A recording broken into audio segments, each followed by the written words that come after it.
Good morning student. हम बात कर रहे थे हमारी पाठ्य पुस्तक क्षितिज के अंतर्गत पद्य खंड का चतुर्थ अध्याय कैदी और कोकिला, जो कि एक भारतीय आत्मा अर्थात राष्ट्र कवि माखनलाल चतुर्वेदी जी के द्वारा लिखा गया है। पिछली क्लास में मैंने माखनलाल चतुर्वेदी का परिचय प्रदान कर दिया था और कविता का मूल भाव, कविता में वास्तव में कवि क्या भाव प्रकट कर रहा है, इस बात को स्पष्ट कर दिया था। मैं पुनः एक बार बता दूं आपको कि राष्ट्र कवि या राष्ट्र प्रेमी कवि माखनलाल चतुर्वेदी ने कैदी और कोकिला कविता के माध्यम से गुलाम भारत की जेलों की बुरी दशा का वर्णन करते हुए लोगों को क्रांति करने का आह्वान किया है। कारागृह में बंदी कवि अंधेरी रात में कोयल की मधुर आवाज़ सुनकर आंदोलित हो उठता है। उसका मन प्रश्नों और जिज्ञासाओं से भर उठता है। रात में उसे जेल के बंदी वातावरण की याद हो आती है। वह चोरों, डाकुओं, बटमारों, लुटेरों के साथ भूखा रहने को मजबूर है। चारों ओर अंधेरा है। कवि कोयल से पूछता है कि वह इस दुखदायक वातावरण में क्या करने आई है। शायद वह जेल पर अपनी मधुरता बरसाने आई है, अथवा उसने कवि के कष्टों को देख लिया है, इसलिए उसकी चीख निकल पड़ी है। शायद वह कवि की हथकड़ियों पर नाखुश है। कवि हथकड़ियों को अपना गहना मानता है, जो कि ब्रिटिश राज के द्वारा आज़ादी के आंदोलन में सक्रिय भूमिका निभाने के कारण उसको प्राप्त हुआ है। कोलू की आवाज़ को अपना जीवन संगीत मानता है। जेल के कष्टों को अपना गौरव मानता है। कवि कहता है कि कोयल समेत समस्त वातावरण अंधकार से पूरी तरह से भरा हुआ है। कोयल हर प्रकार से स्वतंत्र एवं लोगों की प्रशंसा की पात्र है, जन प्रशंसित है, जबकि कवि क्या है? बंदी है और चिर उपेक्षित है। कवि कोयल की आवाज़ पर सब कुछ करने को तैयार है। वह गांधी जी के स्वतंत्रता संग्राम में अपने प्राणों की आहुति देने के लिए भी तैयार है। इन्हीं भावों की अभिव्यक्ति मैथिली शरण गुप्त के द्वारा इस कविता में की गई है। कवि कहता है, क्या गाती हो, क्यों रह जाती हो, कोकिल बोलो तो क्या लाती हो, संदेशा किसका है, कोकिल बोलो तो। ऊंची काली दीवारों के घेरे में, डाकू चोरों बटमारों के डेरे में, जीने को देते नहीं पेट भर खाना, मरने भी देते नहीं तड़प रह जाना। जीवन पर अब दिन रात कड़ा पहरा है, शासन है या तम का प्रभाव गहरा है। हिमकर निराश कर चला रात भी काली, इस समय काली मामई जगी क्यों आली। देखिए यहाँ पर कवि, पहले तो आप देखो काव्य पंक्ति में कुछ पंक्तियों के आगे प्रश्नवाचक चिन्ह लगे हैं, तो कवि कविता में भी प्रश्नात्मक भाषा शैली का प्रयोग कर रहा है और कोयल को संबोधित करते हुए कहता है कि है कोयल। वो कोयल से पूछता है, क्या गाती हो, क्यों रह जाती है। वो कोयल से पूछता है कि वो जेल के ऊपर उड़कर बार बार क्या गा रही है और गाते गाते चुप होकर के क्यों रह जाती है। आखिर वो अपने मन की कौन सी गहरी बात कहना चाहती है। कोकिल बोलो तो है, बोलो तो सही कि तुम्हारे मन में कौन सी गहरी बात है जिसे तुम कहना चाहती हो, जिसे बार बार कहते कहते वो कोयल रुक जाती है। क्या लाती हो।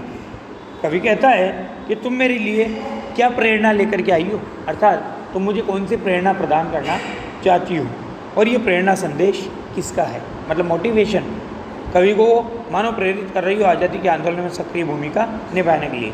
तो कवि कहता है, क्या लाती हो? संदेश है किसका है? कवि क्या कह रहा है? कवि कहता है कि तुम मेरे लिए क्या प्रेरणा लेकर के आई हो? ये प्रेरणा संदेश आखिर किसका है? उसके संबंध में मुझे साफ साफ समझाओ। हे कोयल, बोलो तो सही, आखिर तुम साफ साफ शब्दों में क्या कहना चाहती हो?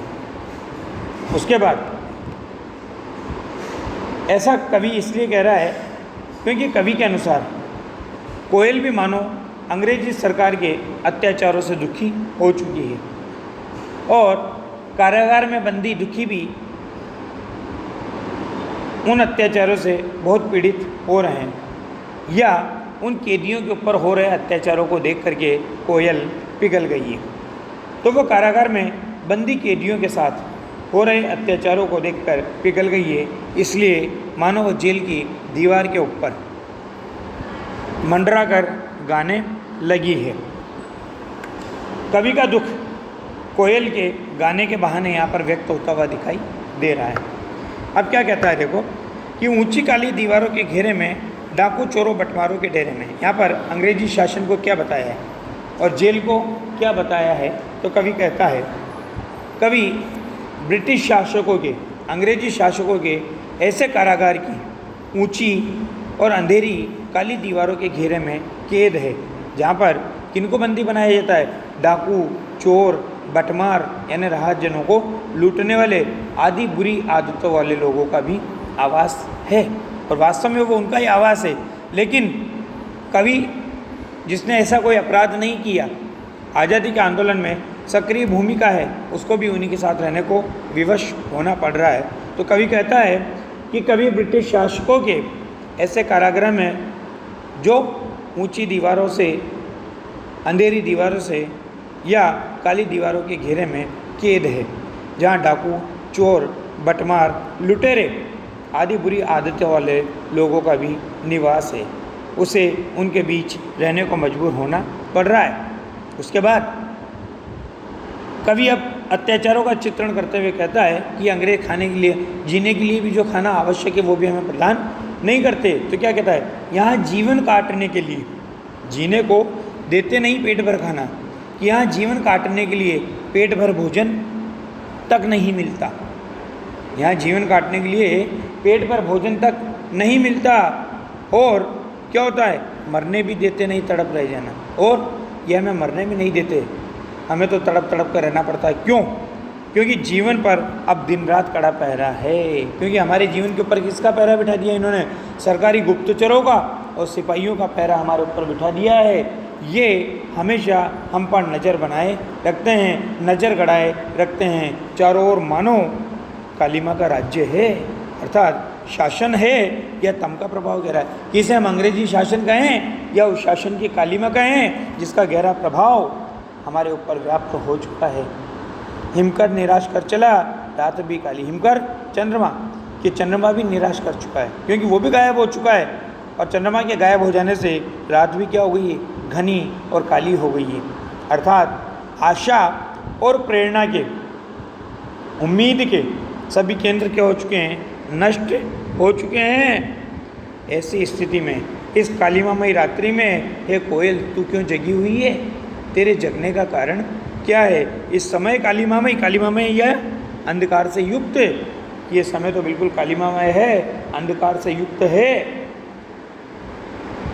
और हे कालीमामयी, दूसरा अर्थ लो तो कोयल के संदर्भ में लो कि हे कालीमामयी यानी काले रंग वाली कोयल, जगी क्यों आली? कि हे आली, हे सखी, तो आखिर इस अर्धरात्रि में, अंधकार की रात्रि में क्यों जगी हुई दिखाई दे रही है? क्योंकि राजनीतिक कैदी होने के बाद भी उन भारतीयों को, कवि को जेल में चोरों और डाकुओं के बीच रहना पड़ा। उसे पेट भर खाने को भी नहीं मिला, ऊपर से कठोर पहरा और रखा गया। इस प्रकार उसे हर तरह की कठिनाइयों के मध्य रहना पड़ा, और जेल में होने वाली कठिनाइयों के कारण उसका मन हुआ कि इतना कष्ट सहने से अच्छा यही है कि वो क्या हो जाए?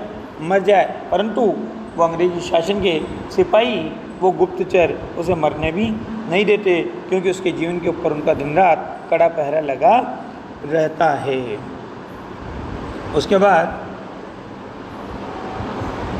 क्यों मूक पड़ी वेदना बोझ वाली सी, कोकिल बोलो तो क्या लूटा। अब मूक यानी कसक से भरी बोली, पीड़ा से भरी बोली, वेदना यानी पीड़ा, मृदुल अर्थात कोमल, मीठा, वैभव समृद्धि ऐश्वर्य। कवि क्या कहता है यहाँ देखो, क्यों हूक पड़ी वेदना बोझ वाली से। कवि कहता है कोयल से, कवि कोयल से कहता है कि उसके गले से वेदना से बोझिल, वेदना से पीड़ा से बोझिल मन की कसक से भरी बोली क्यों निकल पड़ी। अर्थात वो वेदना, वो पीड़ा क्यों प्रकट होते हुए दिखाई दे रही है। कोकिल बोलो तो, हे कोयल बोलो तो सही कि तुम्हें क्या दुख है जिसके कारण तुम इतनी पीड़ाजनक, इतनी वेदना से युक्त, इतनी कसक से भरी बोली बोलते हुए दिखाई दे रही हो। कोकिल बोलो तो क्या लूटा। कवि कहता है कि उसने ऐसा क्या देख लिया या उसका ऐसा क्या लूट गया जिसके कारण उसको वेदना हो रही है, पीड़ा हो रही है, और वो उस वेदना और पीड़ा में बोलते हुए दिखाई दे रही है। उसके बाद कवि कहता है कि मृदुल वैभव की रखवाली सी, कोकिल बोलो तो। क्या कोयल क्या है, कोयल को मधुर वैभव की रखवाली कहा गया है। तो क्या कहता है, उसका कोमल और मीठा स्वर सुनकर तो ऐसा लगता है कि उसे बसंत की मधुर छटा, मधुर सुंदरता, मधुर आभा की रखवाली का भार मिला हुआ है। फिर वह बताए कि उसकी आवाज़ में इतना दुख क्यों है। कोयल को मृदुल वैभव की रखवाली इसलिए कहा गया है क्योंकि बसंत ऋतु का जब आगमन होता है और प्रकृति मनमोहक सौंदर्य से पूरी तरह से भर जाती है, परिपूर्ण हो जाती है, तो उस प्राकृतिक छटा के बीच, उस प्राकृतिक सुंदरता के बीच डाल डाल पर कूकती हुई कोयल को देखकर लगता है मानो वो उस बसंत ऋतु के उस सुंदर वैभव की, उस समृद्धि, उस ऐश्वर्य की रखवाली करते हुए दिखाई दे रही है। अब कोयल की आवाज़ में दुख और वेदना की अनुभूति होने के कारण उसे यहाँ पर हूँक कहा गया है। तो कोयल को संबोधित करते हुए कवि कहता है कि हे कोयल, तेरे को कौन सी पीड़ा है, तेरे को कौन सा कष्ट है, या तेरे ऊपर कौन से अत्याचार हुए हैं जिसके कारण तेरी आवाज़ में इतनी वेदना, इतनी पीड़ा दिखाई दे रही है। धन्यवाद।